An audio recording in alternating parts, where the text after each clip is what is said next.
For Aubrey and Lance, no, you mentioned earlier na this is far from your previous roles in Avenues of the Diamond. No? So, and months na rin yung, or a year na rin yung lumipas bago kayo nagsama ulit sa taping. Kamusta naman yung chemistry niyo together? Nag-evolve ba? Well, in ano naman, off-cam, like, mas naging close naman talaga kami. But, you know, on set, like, wala pa naman kaming taping together. But, yeah, we're preparing for the role. Well, me naman, I'm not new to this kind of genre because before, I've done, like, horror thrillers. So, I'm really looking forward po dito sa character na to. And yeah, it's a different ano po sa amin as a love team. Dito, yung love interest ng mga characters namin, yung isa't isa, but it's really different. No, hindi siya katulad na nung sa past series namin na very romantic. Yes. Ganon. Yeah. Basta napag-usapan na rin namin ni Aubrey na with this new project, sobrang importante yung growth para sa amin as a love team. Na we can portray different characters and we can give justice again to these characters. So we're just very excited pag may mga bagong project kami natatanggap po.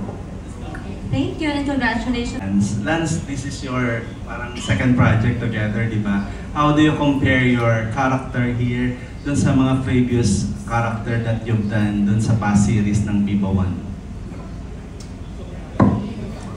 Para sa akin, malaki po yung pagkakaiba ni Doc Clyden and ni Reyes. Kasi syempre yung ginawa namin ni Aubrey nung umpisa, rom-com, and then now it's like a thriller yung genre namin. So iba yung dynamics ng acting doon. And here kasi iba na yung galawan ni Reyes eh. For example, how is he gonna react to the Bloody Nights? Nung Avenues of the Diamond namin, wala na pong ganun na nangyayari. So it's a very different story for the both of us now po. Yeah, for me, well, same yung name. Samantha din yung role ko before sa Avenues of the Diamond. Now, Samantha pa rin, but ang difference niya, siguro yung, syempre, yung personality ng characters. Si Samantha, like, she's very friendly, bubbly, she likes to party. Right now, my character, si Samantha dito, she's feisty, fierce, brave, palaban, ganun. Talagang magsa-struggle siya to survive. So, yun naman, katulad ng sinabi ni Lance, different genre to. So, malaki po talaga yung pagkakaiba ng series and the characters. Thank you everyone, congratulations. Our TikTok content creator, Sab Santos. Hello.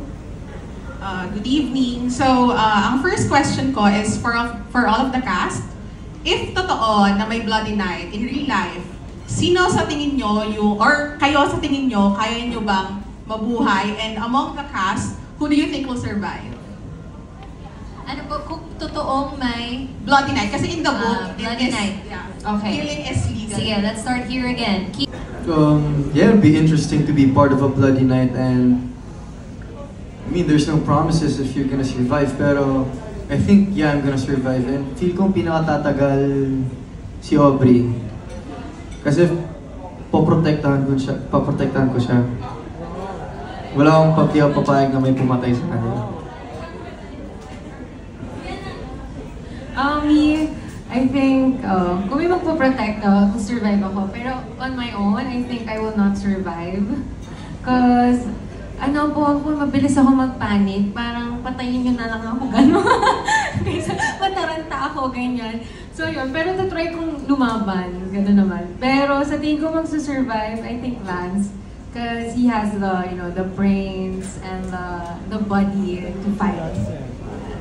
Okay lang.